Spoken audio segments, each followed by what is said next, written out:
La toute première réunion de travail du comité politique du PDCI-RDA, après celle de la prise de contact du 7 mai dernier, a eu lieu ce vendredi 21 mai 2021 dans la salle du secrétariat exécutif. Cette réunion avait pour but l'examen de la feuille de route reçue des mains du président du parti, Aimé Henri Konan Bédié, le 10 mai 2021. C'est ce à quoi s'est attelé le coordonnateur général du comité politique du PDCI-RDA, le ministre Alakwadio Rémy et ses collègues. Écoutons les propos liminaires du coordonnateur général du comité politique du PDCI-RDA.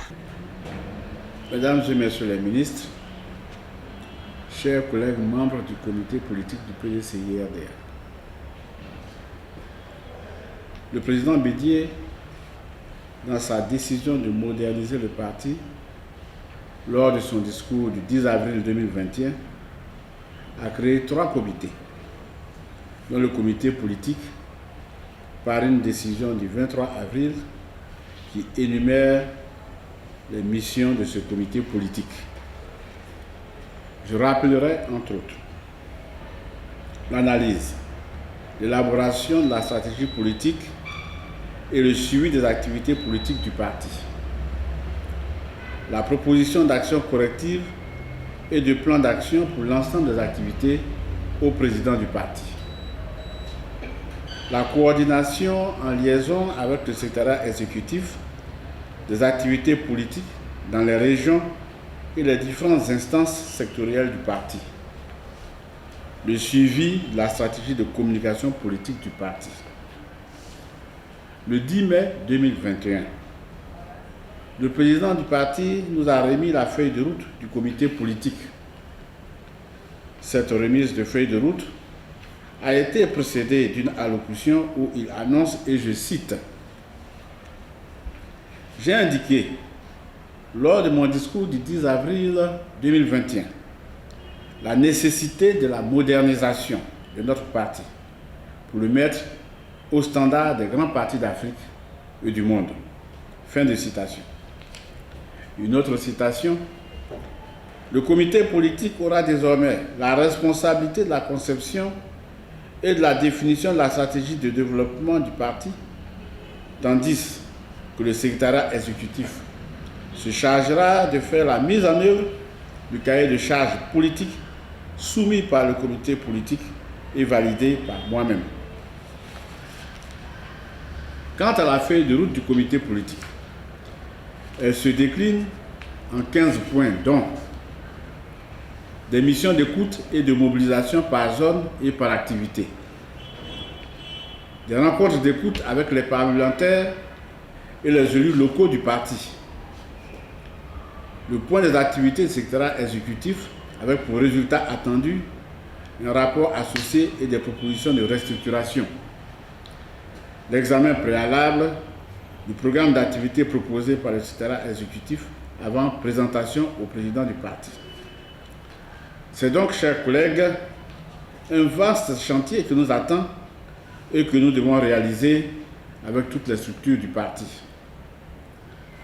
Le comité politique aura, entre autres, à constater et à évaluer la présence effective du personnel politique de base du parti répertorié sur les bases de données du PDCI-RDA, délégation par délégation sur toute l'étendue du territoire, et à jauger le fonctionnement de ces structures de base.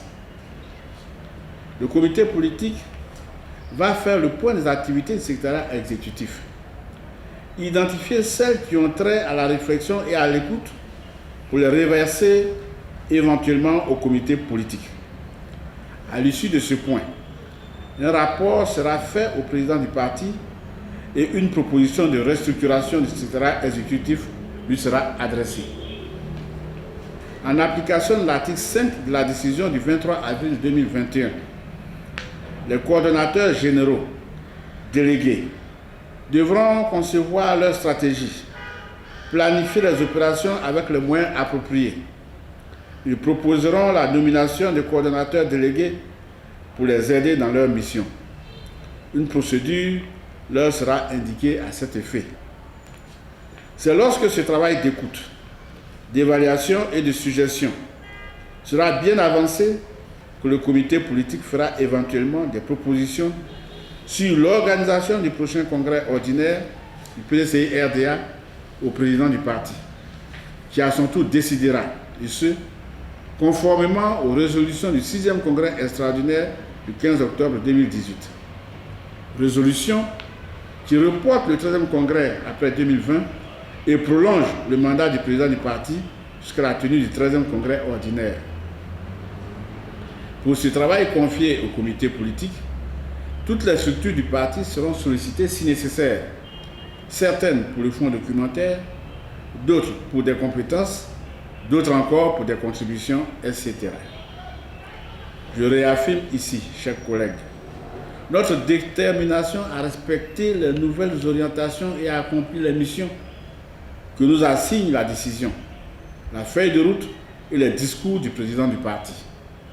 J'invite par la même occasion toutes les instances et toutes les structures du parti à faire de même et à collaborer en bonne intelligence pour atteindre l'objectif de la modernisation du parti affiché par le président Henri Konan Bédié.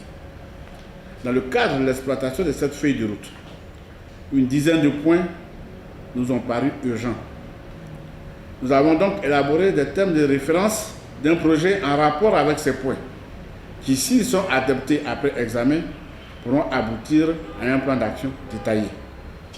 Merci de votre attention et nous allons passer à la discussion sur la feuille de route et ensuite à l'exposé des thèmes de référence que je viens de vous annoncer.